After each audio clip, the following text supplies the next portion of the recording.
Hello, my name's Jane and I'm here in the middle of France with my husband Tony. Now if you've watched my previous videos you know that I've been asked quite a few questions, so I'm going to try and answer some of those today. I'm also going to explain why we bought where we did, why we wanted to move to France and how much we paid for the property, and also how much we think we have to spend on it. So if you're not interested in all the facts and you just want to see a little bit more of France, there is a few clips on the end of a Brocante and a trip to the local shop. Well, it's not that local. And a trip to my favourite shop, Brocante. So you can fast forward a little bit and watch that if you like. But I think I'll give you a little bit of background first. And I'll tell you how we managed to find this house. So we were both born and brought up and lived our lives in the southeast of England, and when we got together over 30 years ago, we started doing up houses. We moved from one house to another after we'd done it up and sold it on, so we do have some experience in renovation and works to houses, building works. But the building works in France are slightly different, so we're going to have to relearn some of that. But this is the reason that things don't faze us, because we've pretty much been there and done it, including having chimneys collapse on us and all sorts of things. Anyway, why did we decide that we wanted to move to France? Well, we're both getting a little bit older and we've both loved France for a long time. We've come here a lot. In fact, when we actually got married, we didn't tell anyone. We went to Ramsgate Registry Office and then we hopped on a ferry and went across the channel. And that was where we spent our honeymoon.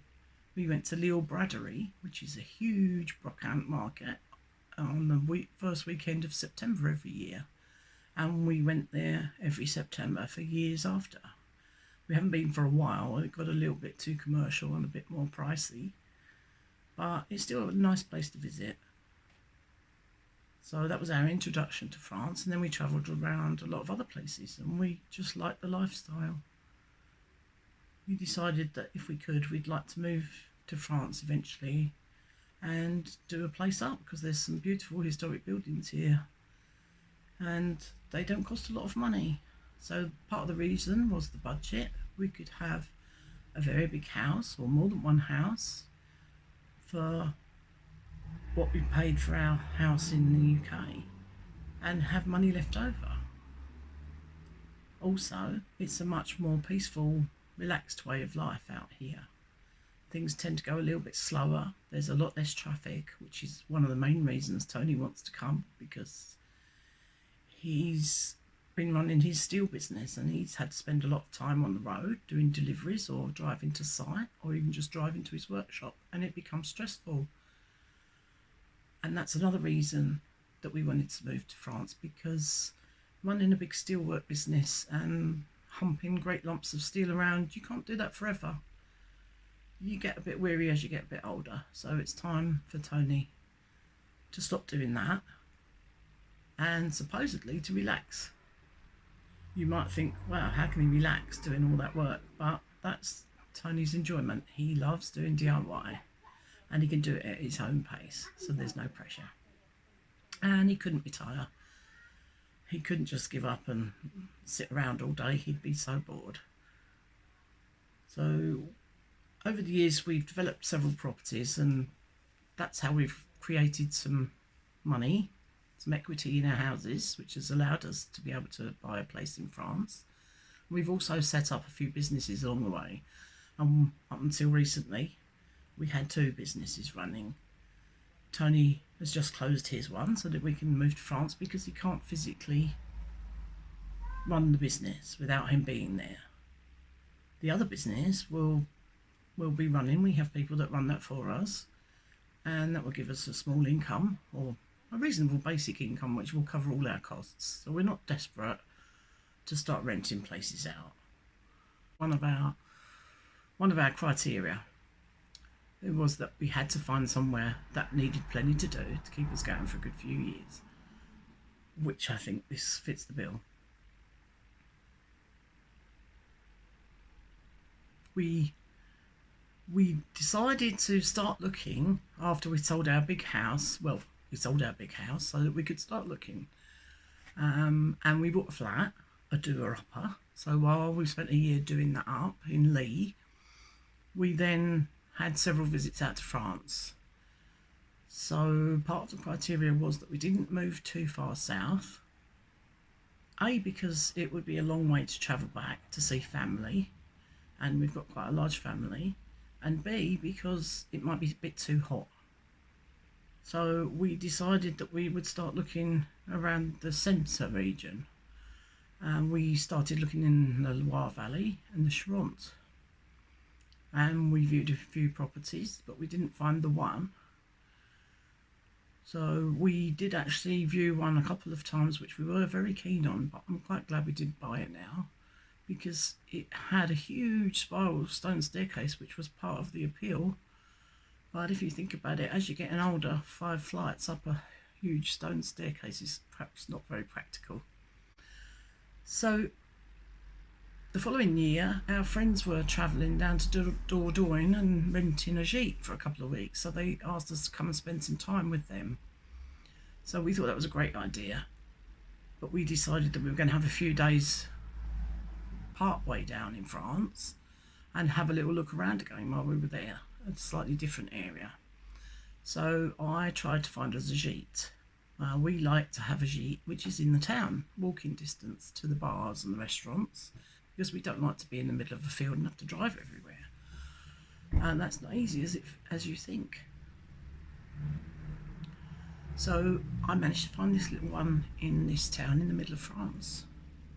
So they don't always tell you exactly where it is. So I thought I'd have a little look around the town on the Google Street Maps. I had a little look around all the town. I could see that there was a few bars and restaurants, a few other shops. It looked like a really pretty little town. And I thought this is going to be a nice place to stay for a few days and maybe have a look around the local towns and villages to see if there's anything that interests us property-wise. We looked at a few properties along the way. We looked in the estate agents' windows and things, but we didn't see anything. But this particular evening we went for a meal and we sat outside this restaurant. And we looked across the road as we sat there and we saw à fondre, all these notices all the way along the street. We thought, oh, that's a big property. That would make a really good hotel or something. It's really interesting. So we had a chat with the lady who owned the restaurant, who happened to be Scottish. So we managed to have quite a long chat with her. She said it had been up for sale for years and it was up for quite a lot of money. She thought it was about £465,000, but that it had probably recently been reduced down to around 295,000, but still hadn't sold. Anyway, we thought, well, it's a bit expensive and it probably wants quite a lot of work. Well, we didn't really think too much more of it, but the next day we had to leave in the afternoon, but we thought we'll have lunch before we go with that nice lady. So we went back to the same restaurant, and as we walked across the square, we saw Carol, as Carol is the lady from the restaurant, rushing across the road because the gates were open on this property. And then straight away we could see that behind this property there was a big courtyard and a big barn, and it looked even more interesting than we thought. Anyway, Carol had rushed across and said to the lady, there's an English couple in town and they're really interested in looking at your property. They might want to buy your property. Can they have a look? Well, the lady was just about to drive out the gates. That's why she opened the gates. But yes, she agreed, and we had a few minutes to have a quick look round. We just saw a few rooms downstairs in the front house, and obviously looking at the buildings from the courtyard around the garden. That was about it. But it looked really interesting, and we thought, yeah, we still thought it was expensive because we could see how much money was needed to spend on it. But we thought, well, yeah, we'll have a think about it, and we thought, yeah, perhaps it's a bit out of our price range, perhaps it's pushing it a little bit. Anyway, we'll go away and think about it. We'll go and have a few days with our friends, and then when we're getting back in the UK, we might talk to the agent and book another viewing. So that's what we did.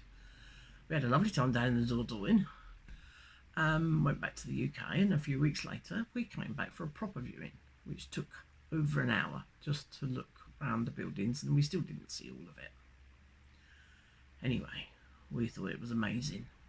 Yes, we thought it wanted huge amounts of work. And yes, we thought, well, if we've got to pay nearly €300,000 for it, we're not going to have enough money left over to do the work. And we would then struggle and be pressured, which is what we didn't want. So we sort of dismissed the idea, and it was our last night and we were going back to the UK. So we went back to the same restaurant bar because we got very friendly with them. And of course we were explaining to them that we didn't think we could afford it because of the amount of work it needed doing. And they said to us, well, it's been up for sale for a long time. Why don't you put in a cheeky offer? So we discussed how cheeky, and we thought, no, we're going to be really rude and upset these people. But again, there was another English couple in there, and we'd been chatting to them and got to know them.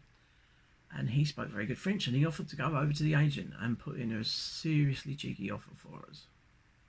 So we said, okay then. It's been up for sale for a long, long time. What can they say? They could only say no. So he went off to the agent, and he came back, and they said no, which was no surprise. But the agent had actually rung the owners while he was there, and they'd come back with a counter offer. And you won't believe it. They said we could buy it for €86,500. 86,500. We were really shocked.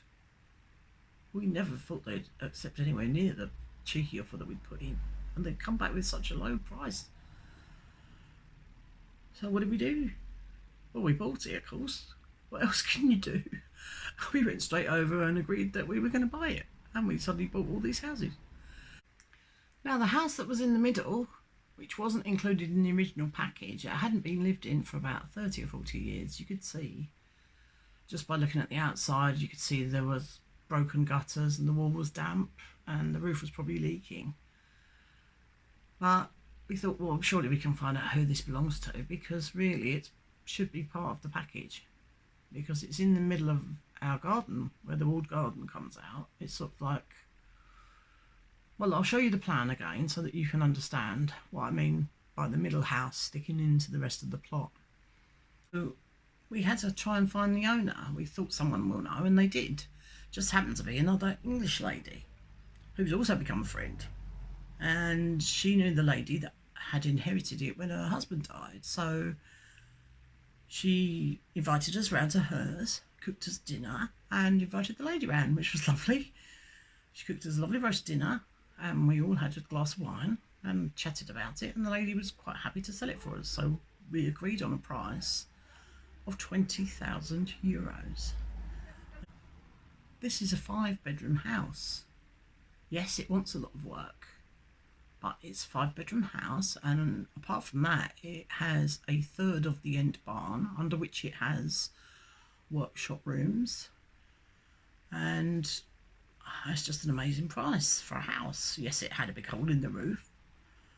She gave us permission. She actually gave us this giant key and gave us permission to do what we wanted to it, to ensure that the roof didn't leak anymore and it didn't make the problems any worse, which was lovely. So we went ahead and knocked a hole through the wall so that we could access it and put up scaffold, and we temporarily covered up the roof. And it's still temporarily covered up because we haven't touched it apart from that. We decided that we were going to start with the front house and make that reasonably comfortable to come and stay in. And then we were going to start with the front 2 rooms of the side house, because they'd already been plasterboarded and rewired. So that made sense to us, and that's exactly what we've done so far. And we've done that by going backwards and forwards, and I stayed quite a while into summer of 2018. Because there were flights from our local airport, so we flew backwards and forwards for the whole summer, and it was lovely. And I managed to almost get the work done in the Jeep. There's a few bits left to do, and we've actually moved in there at the moment because it's the warmest part. We have a wood burner in there and some electric heaters, So we're going to overwinter in there while we do the work to the rest of the properties. And then we'll move across to the other house, the front house, in the spring, and hopefully it'll be ready to let out. So the exchange rate at the time was a little bit better. All in all, the whole of those properties cost us, including the notaires fees and the agents fees, around £100,000 or slightly under. What could you buy in the UK for that? Well, certainly in the southeast of England, you wouldn't even get a flat for that. In fact, we'd recently sold our flat in Leonsay for £300,000. So that gives you an idea. We bought 4 houses and 2 barns for a third of that. So what did we decide on for a budget?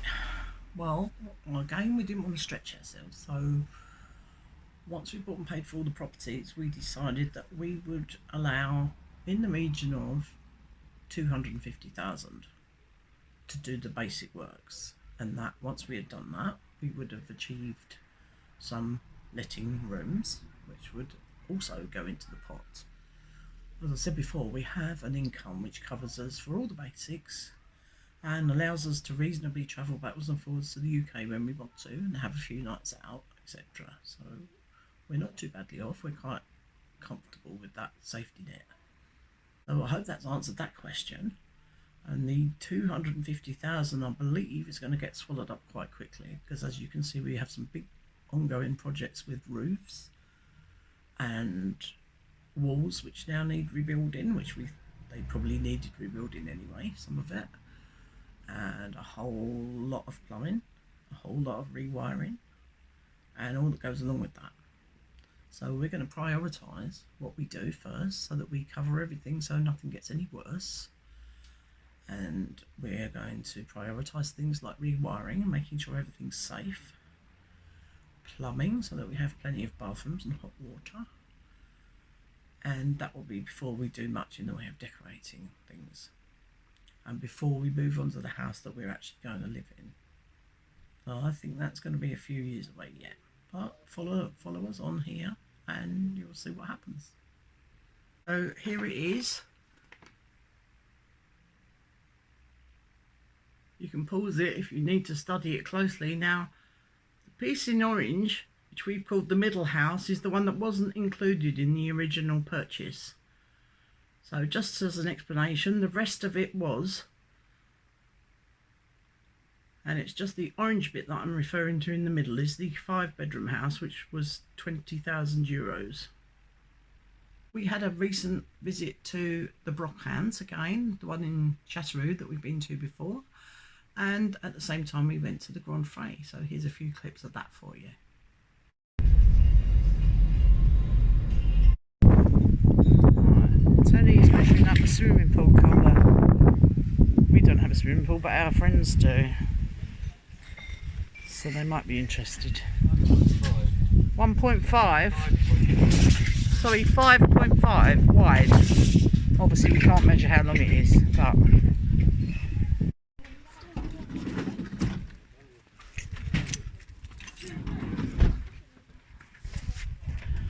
That was here last time on the stand. It's a bit rotten. These other ones are still in pretty good condition.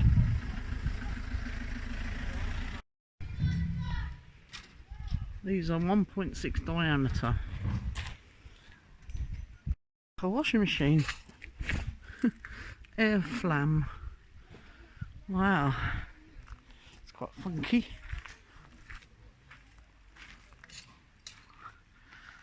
Not my cup of tea. I'm sure someone would love it. Or the old pressure cooker sitting on the top.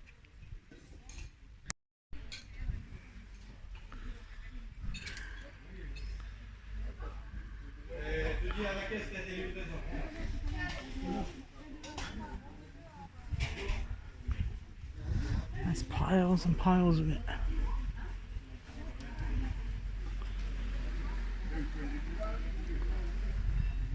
Fixtures and fittings. Wow.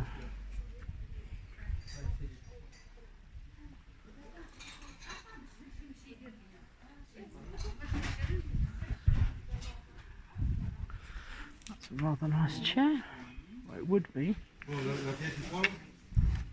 No. I think all the springs perhaps have gone.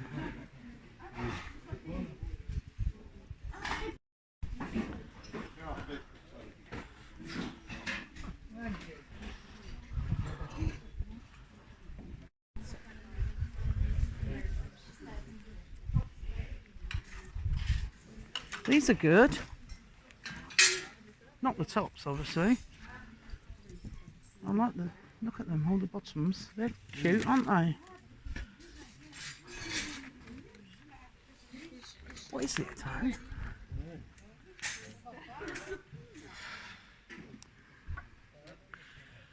What is it? Some sort of gazebo. Golden bed or something? Or no. It's got number 1, Yes. and number 2, number 4. Yeah, But it doesn't come with instructions. I think it's like a garden bed or something. Wow, someone's been colour coordinating everything.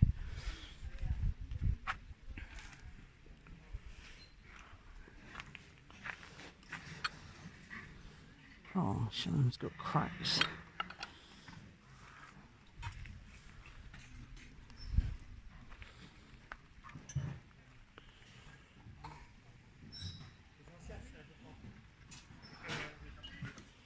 It's actually really bright.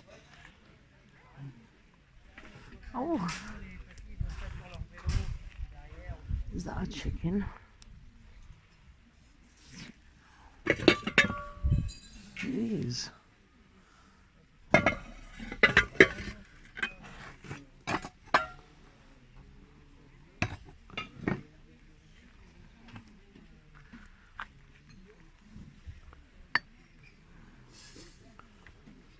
I haven't got my glasses on.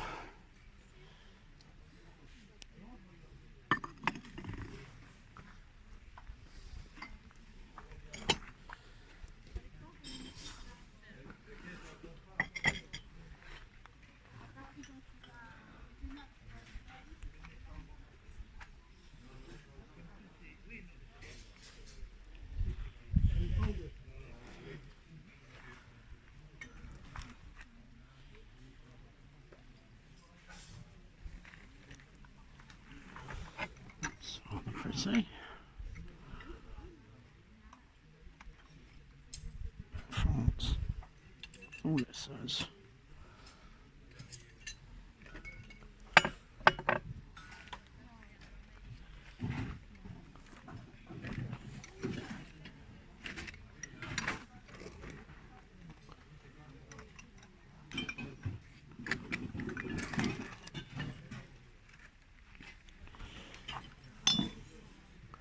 Does it look like a pretty jug?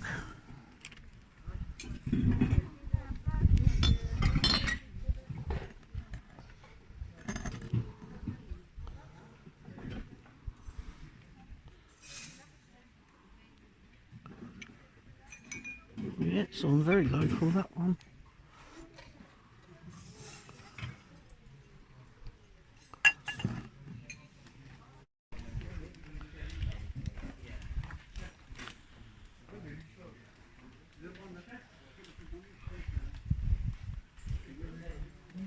Looks like Cafe di Monte. Someone's obviously had a collection. Made in Italy, definitely. Again, not something I particularly like. Ah, some 1970s coffee table. There's some retro plastic bathroom cupboard. Wow. Still in the wrappers.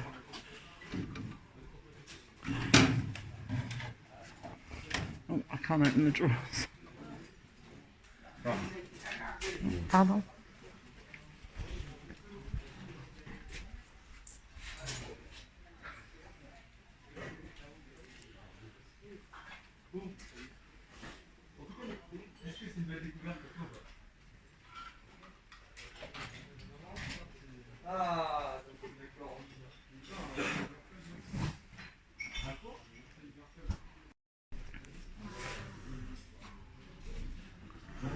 Oh, that's nice. Oh, a picture of... Now, what would you say that is? Sideboard? Kitchen cupboard? €400. Someone obviously thinks it's worth a lot. It's got a great huge crack in it. Oh, it's all made of metal.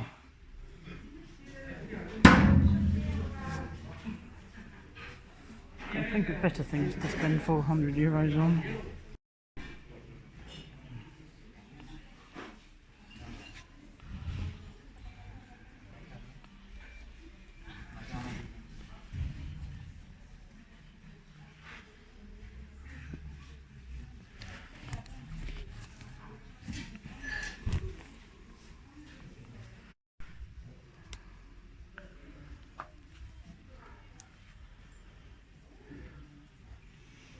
Such an array of crockery here, or china.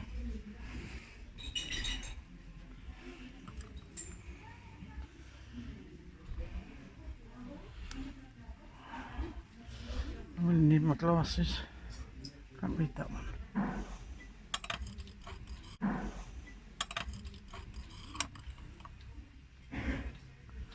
There's what looks like 9 cups.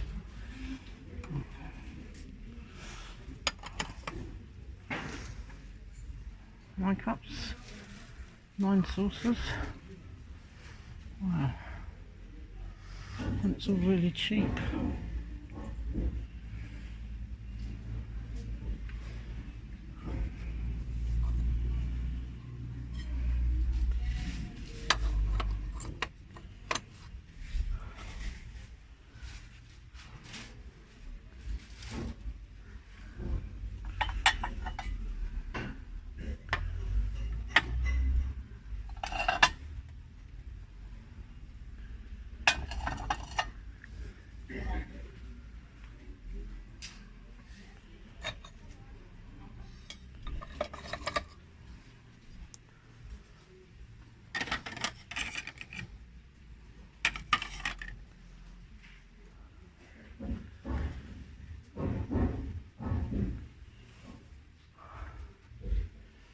Oh, I see these beautiful plates with fish on. Wow.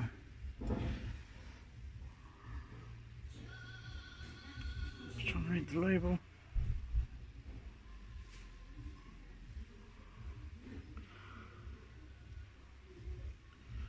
€10 for 12 plates. Maybe looks like more than 12. Oh, hang on.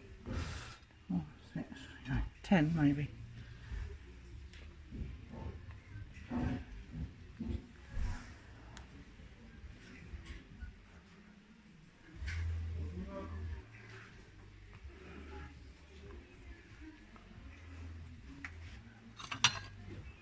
I'm rather drawn to the ones with the gold. Again, I can't see the label. Oh, Rouge, I recognise that. It's really pretty.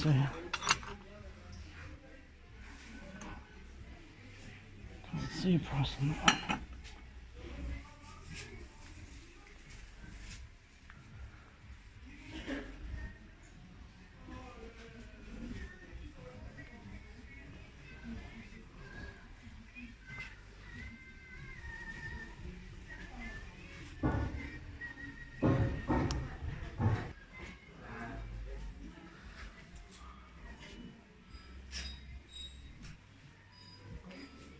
And even more china.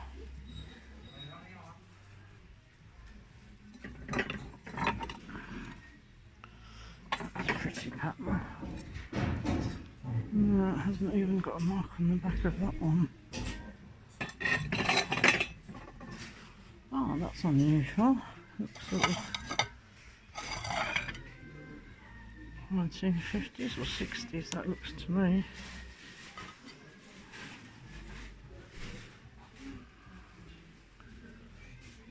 Have I got that the right way around?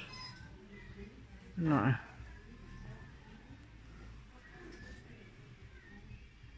I can't see it. That's €25 for what looks like 24 pieces. Mostly plates, but you do have some. There's an oval serving plate and a bowl. Not bad.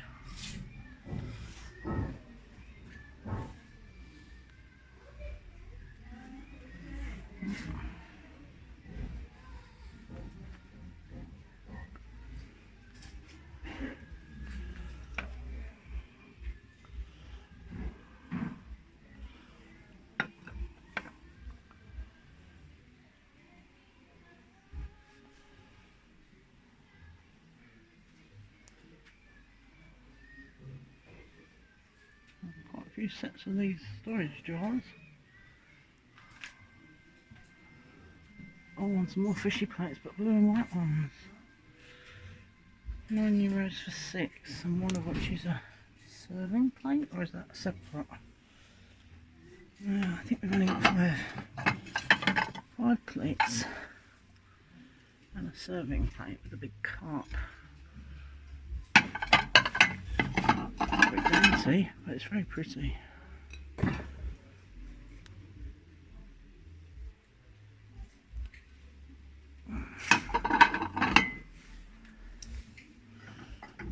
Ooh. Cake plate. No stamp on that one.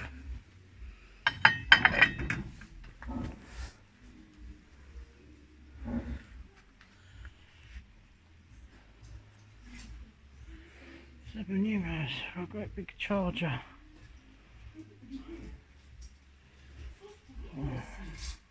Quite a few. The blue and white one's quite pretty. €5 for the blue and white one.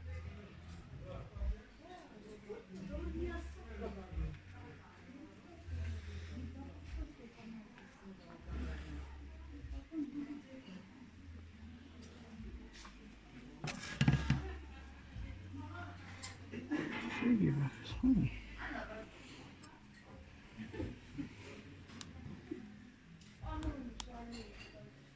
Reduced well. I think I might buy that one. Might be useful for apero.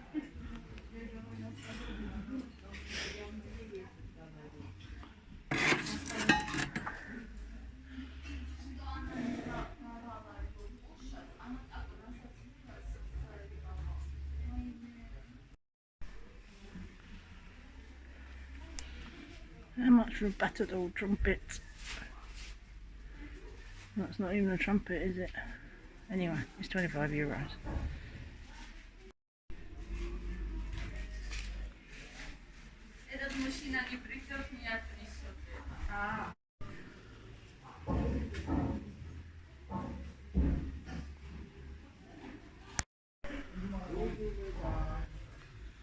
Lots of fabrics, lots of linens.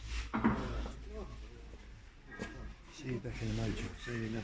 Have you? Have you not found anything? No, I don't. Oh, okay. Well,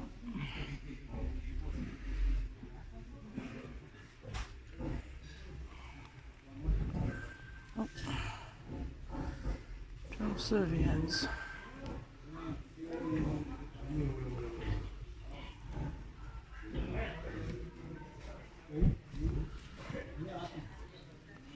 Oh, these are beautiful.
Vintage fabrics, €5 for 1.5 by 1.2.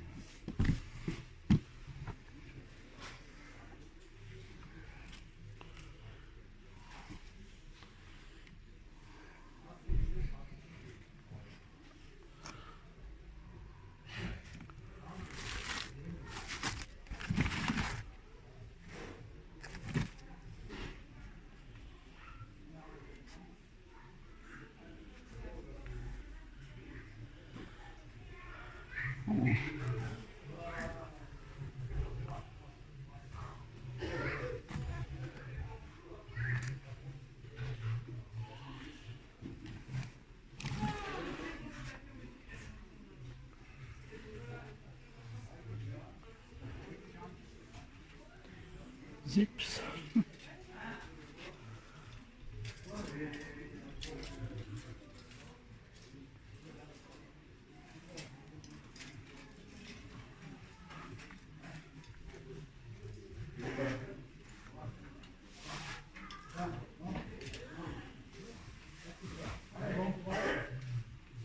Even got a little suitcase record players, look.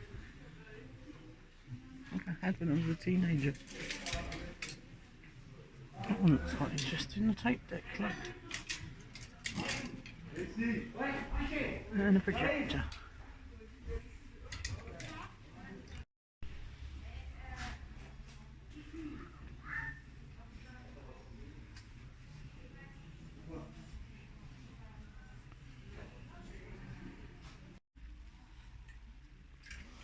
Oh.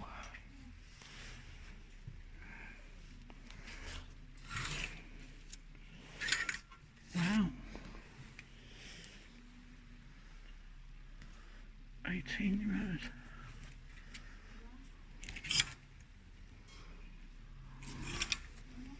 15. It's like dressing up heaven.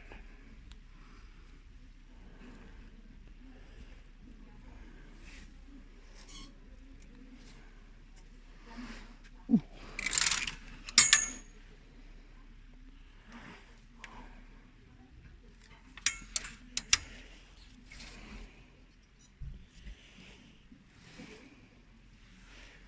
Wow. €4. It's a jacket, I think.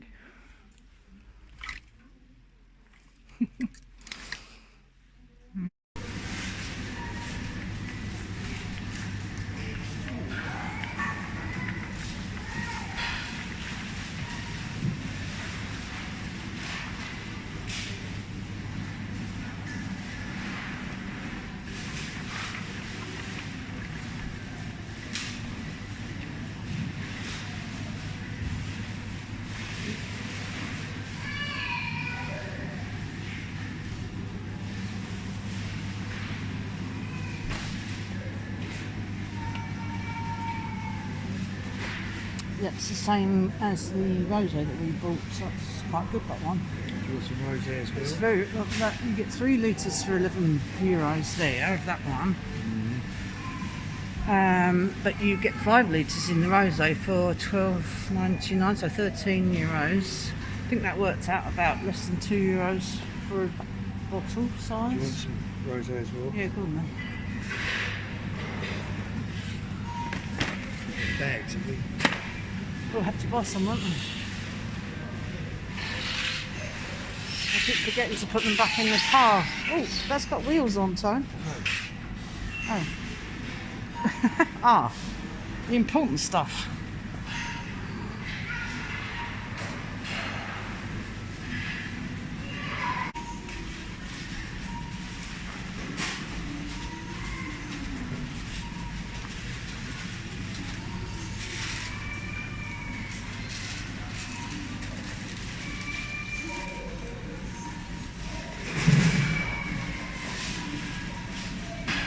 So many ingredients.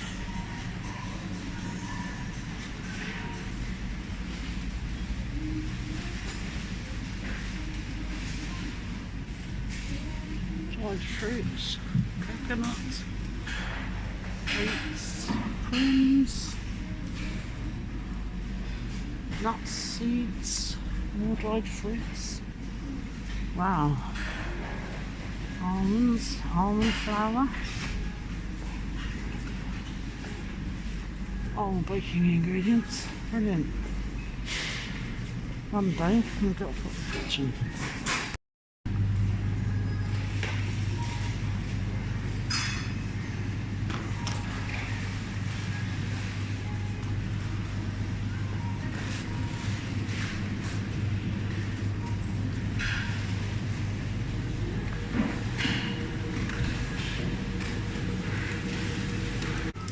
Aubergines.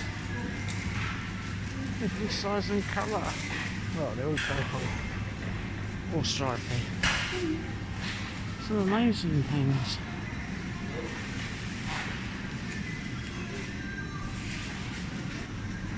Look at the size of them. Very enormous. Wow.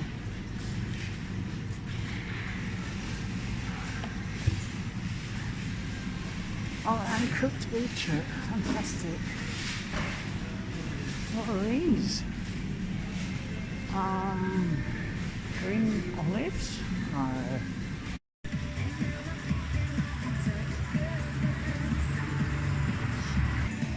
Isn't that lovely with all the tables out in front of the fountain? Let's have a few in then. Yeah, it's going to be a good night. Yeah. So, to finish up for today, I'd like to say hello to all friends and family, which was the whole point of doing these videos in the first place. Hello Mummy, hello Daddy, but also hello to all my other subscribers. I'm amazed I've now, as I'm recording this, I've got over 400 subscribers, which is amazing. And I'm getting comments off of people from America and Australia and New Zealand and other countries. Forgive me if I didn't mention yours. But I think it's wonderful and they're really positive and really encouraging. So thank you.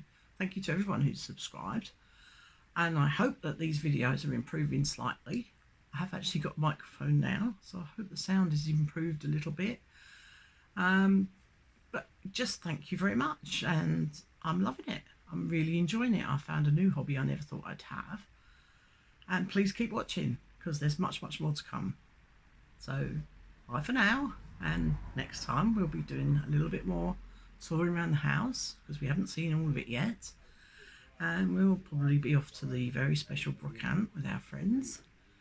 And I'll show you a bit more around the area as well. Anyway, see you soon.